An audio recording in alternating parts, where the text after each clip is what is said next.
The ballroom was packed, cameras flashing like fireworks as reporters jostled for the best angle. On stage, former National Security Advisor John Bolton adjusted his glasses, his trademark mustache twitching as he leaned toward the microphone. His voice carried a cutting edge. "Donald Trump was always weak on foreign policy," Bolton declared, his tone dripping with contempt. "When America needed a strong hand against Iran, Russia, and North Korea, what did he do? He hesitated. He bluffed. And he folded. That's not leadership. That's weakness." The crowd, split between applause and murmurs of disapproval, shifted uneasily. Some nodded along, impressed by Bolton's sharp critique. Others clenched their jaws, sensing where this attack was heading. Bolton wasn't just criticizing policy, he was aiming directly at Trump's character. Trump, seated just a few feet away, didn't flinch. His face remained composed, his eyes locked on Bolton like a hawk studying prey. The former president folded his hands calmly on the table, letting Bolton's words echo through the hall. Bolton pressed on, emboldened by the silence. "A man who claims to put America first," he said, jabbing a finger in Trump's direction, "but caves the moment pressure mounts abroad? That's not a commander-in-chief. That's a showman. A weak showman at that." Gasps rippled through the audience. Some whispered, "Did he just call Trump weak?" Reporters furiously scribbled in their notepads, sensing a headline moment. Bolton smirked, convinced he had landed the fatal blow. But then, Trump shifted in his chair. Slowly, deliberately, he rose to his feet. The room grew still. He leaned into the microphone, his voice low but sharp as a blade. "John," Trump began, pausing just long enough to draw every eye in the room, "I may be many things. But weak? Weak is hiding behind war plans that sacrifice American lives while you sit safe in Washington. Weak is wanting endless wars so defense contractors can sleep well at night." The crowd erupted, half in cheers, half in stunned silence. Trump wasn't finished.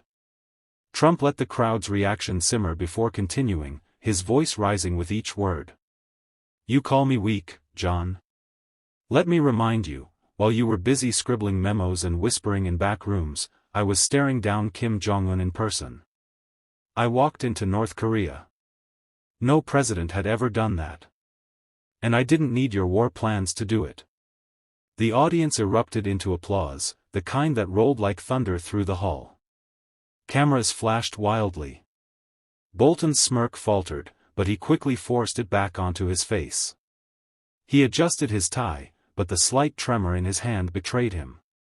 Trump pointed directly at him now, his finger steady, his tone sharper. "Weak is spending your career begging for wars we don't need. Weak is thinking that bombing other countries makes America stronger. It doesn't, John.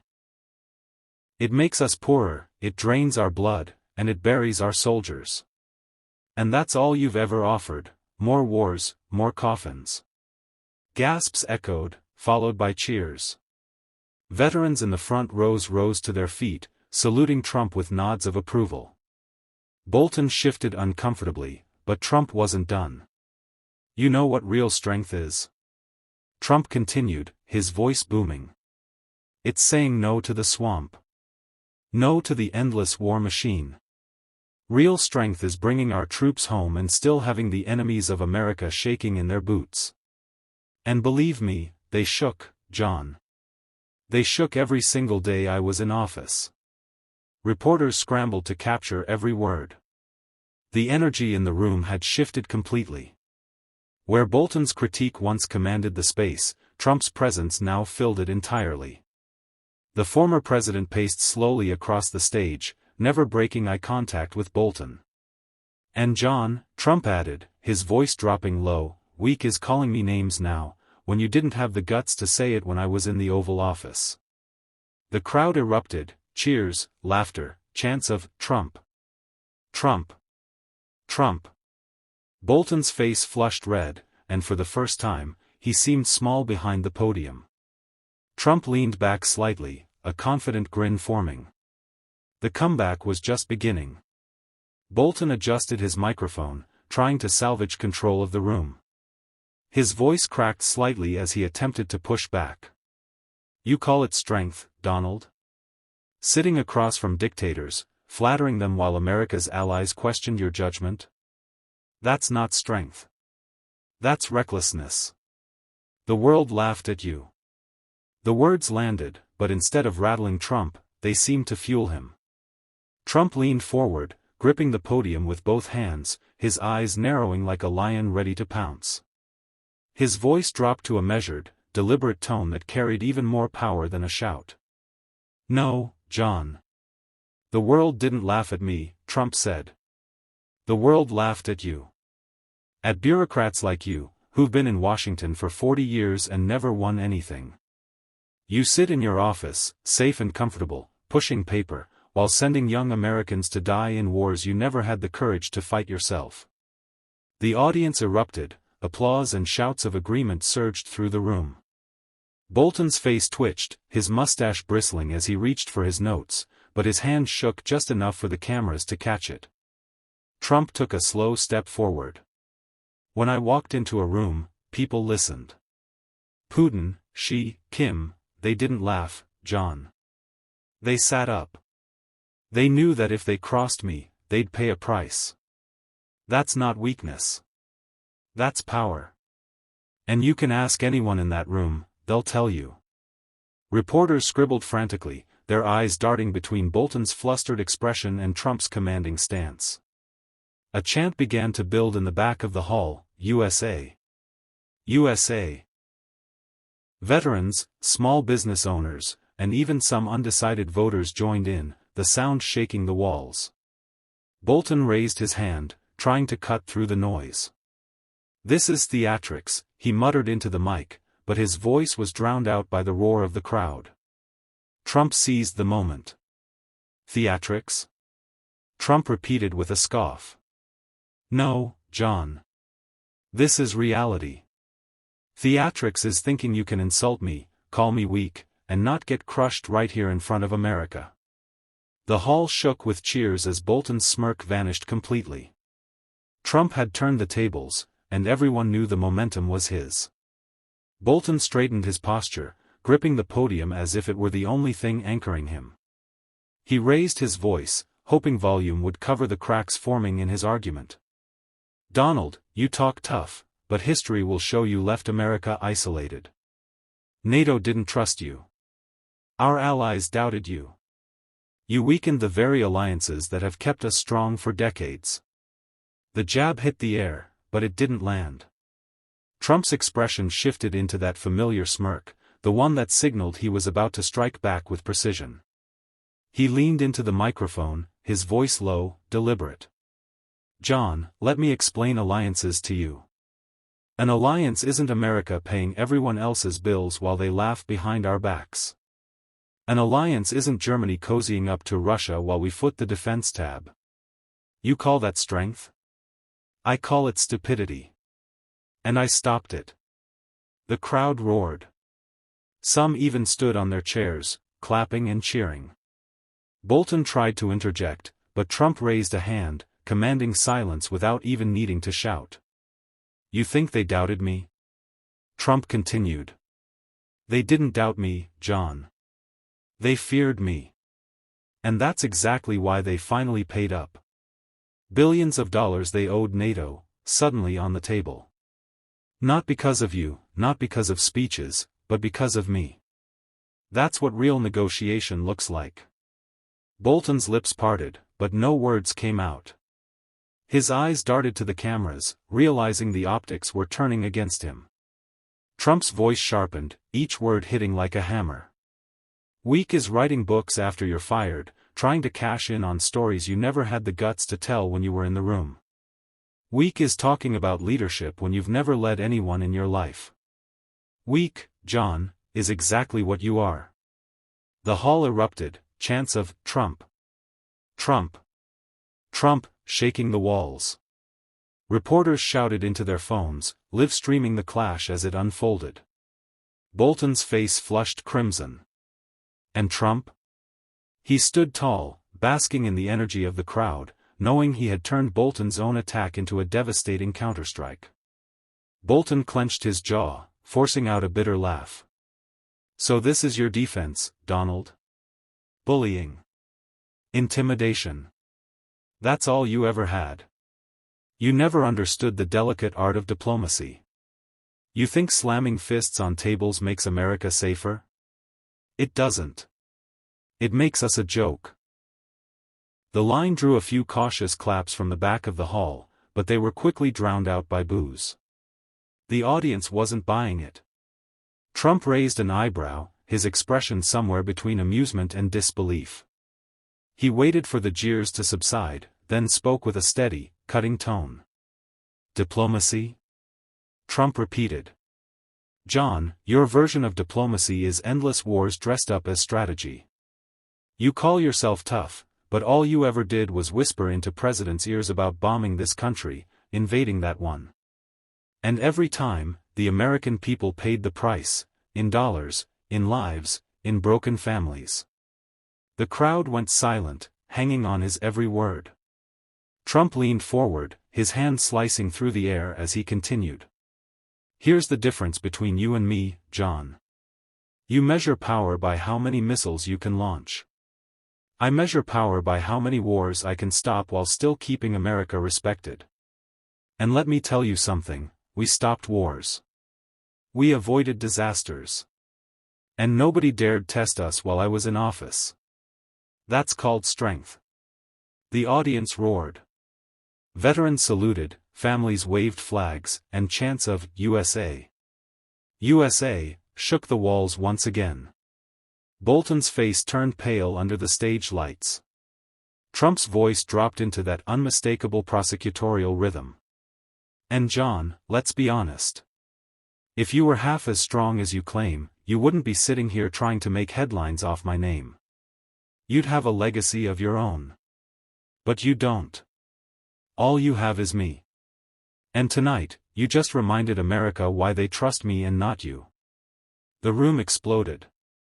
Bolton's shoulders slumped, his rebuttal dying on his lips as the chants grew louder, drowning him out completely. Bolton's face tightened as the chants continued to echo through the hall. He gripped the lectern with white knuckles, his voice rising in desperation. "You can rile up a crowd, Donald, but this isn't a rally. This is about the future of America's security. You left us vulnerable. You coddled strongmen, abandoned allies, and weakened our standing in the world. That's the truth." A hush fell for a moment, the weight of Bolton's words hanging in the air. Some in the audience exchanged uneasy glances, not because they agreed, but because they sensed Trump's rebuttal was about to land like a hammer. Trump tilted his head, almost amused. Then, with a slow step forward, he raised his voice, calm but commanding. "Vulnerable? John, the only people who felt vulnerable when I was president were the ones who tried to cross America. Ask ISIS. Ask Iran. Ask the cartels. They didn't test us, because they knew what would happen."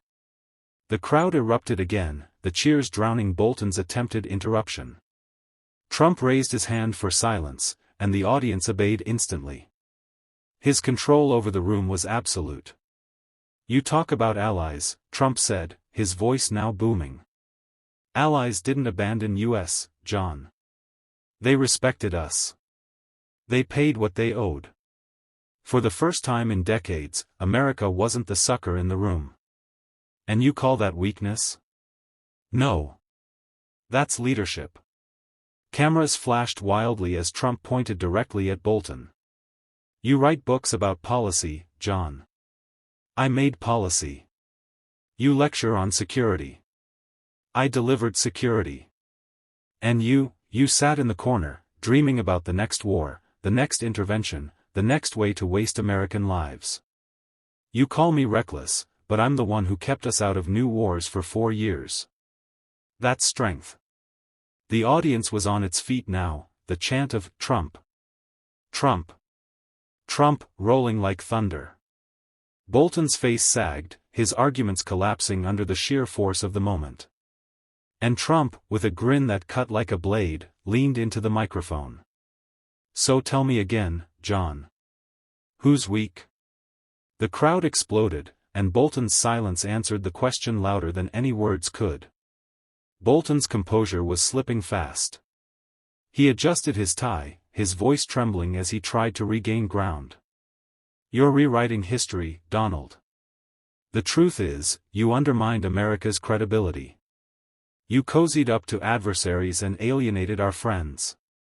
That kind of leadership is dangerous, no matter how loud the cheers are tonight.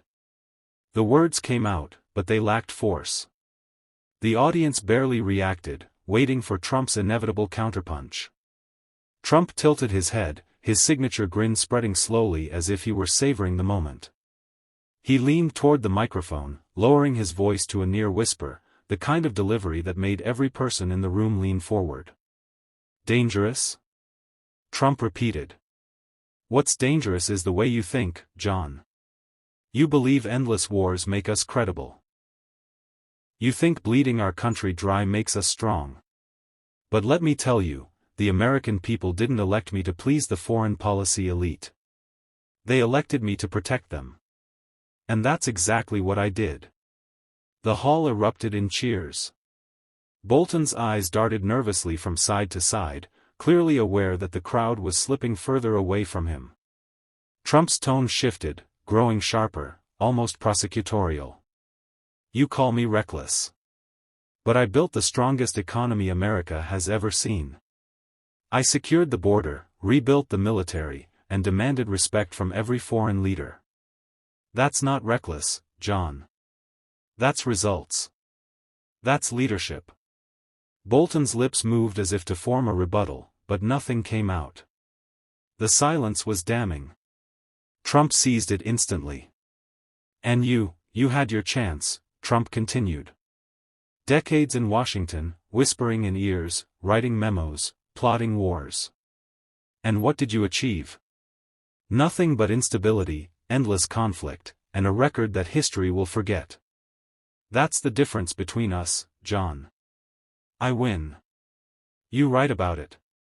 The crowd thundered with approval, the chant of Trump. Trump. Trump, rising once again.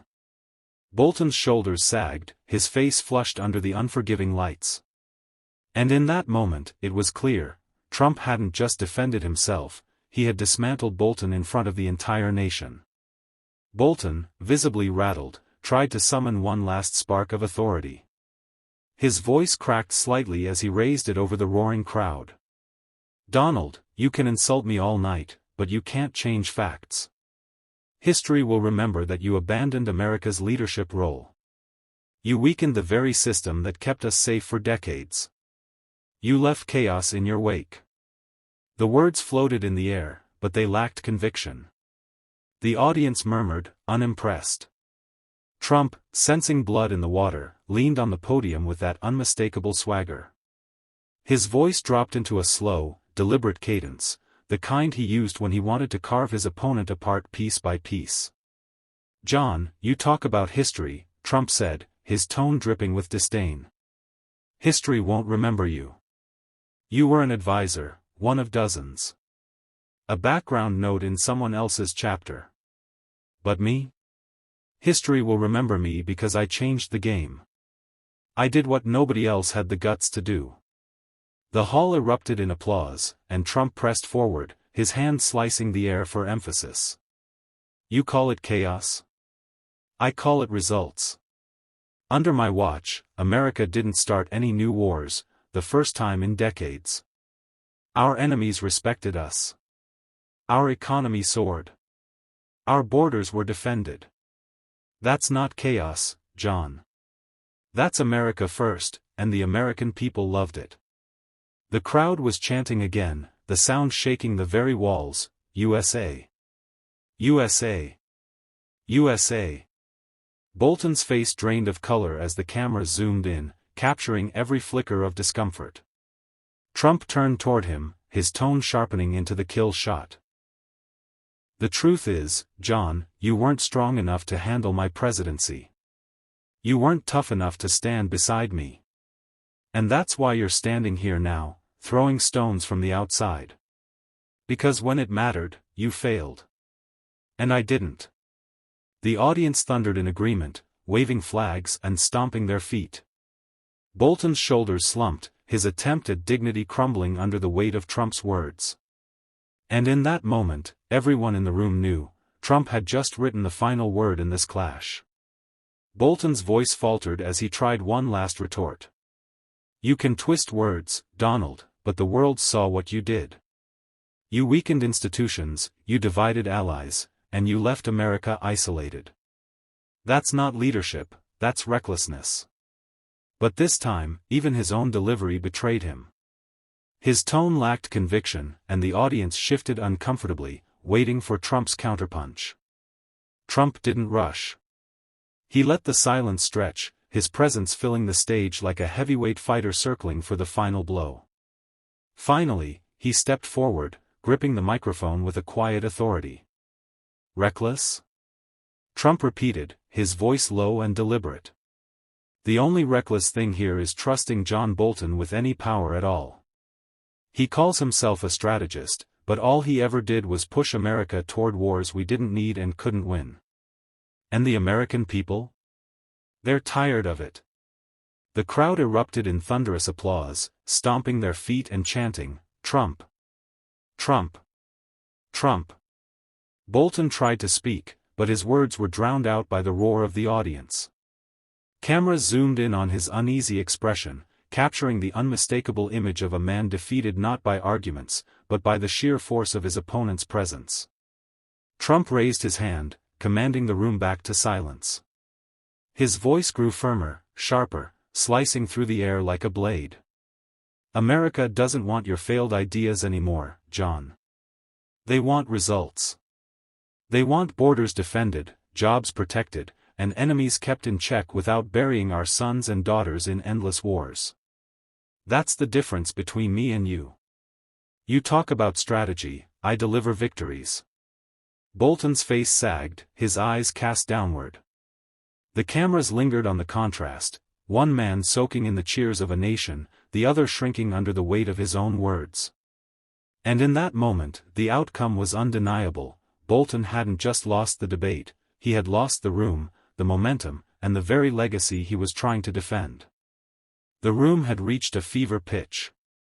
The chants of Trump, Trump, Trump rolled like thunder, shaking the walls. Bolton stood frozen, his expression caught between frustration and disbelief, as if he finally realized that no carefully crafted talking point could compete with the raw force of Trump's presence. Trump raised both hands, letting the cheers simmer into silence. He leaned forward, his eyes locking on Bolton, his voice now steady but sharp as a knife. You know, John, I don't blame you for being bitter. You've spent your life in the shadows, advising, writing memos, dreaming of wars you'd never have to fight yourself. You thought that made you powerful. But tonight shows the truth, the people don't want whispers in the backroom. They want strength. They want a leader who fights for them. The audience roared in agreement, their cheers filling every corner of the hall. Trump continued, his tone softening for a moment, then tightening again like a vice. You call me reckless, but I call it courage. You call me dangerous, but I call it decisive. And while you write books that nobody reads, I changed the course of this nation. That's why they're chanting my name, John, not yours. Bolton lowered his gaze, the sting of humiliation etched across his face. The cameras caught it perfectly, broadcasting his silence into millions of homes. Trump turned back to the crowd, lifting his chin with pride. America doesn't need more critics. It needs fighters. And I'll tell you this, as long as I'm here, no one will ever mistake weakness for leadership again. The audience erupted into a standing ovation. Flags waved, fists pumped, and the chant of USA, USA drowned out everything else. Bolton stood there, diminished, a man who had tried to belittle Trump, only to be crushed by the weight of his own irrelevance. And with that, Trump stepped back from the podium, a grin spreading across his face, knowing he had not just won an argument, but sealed a moment that would echo far beyond that stage.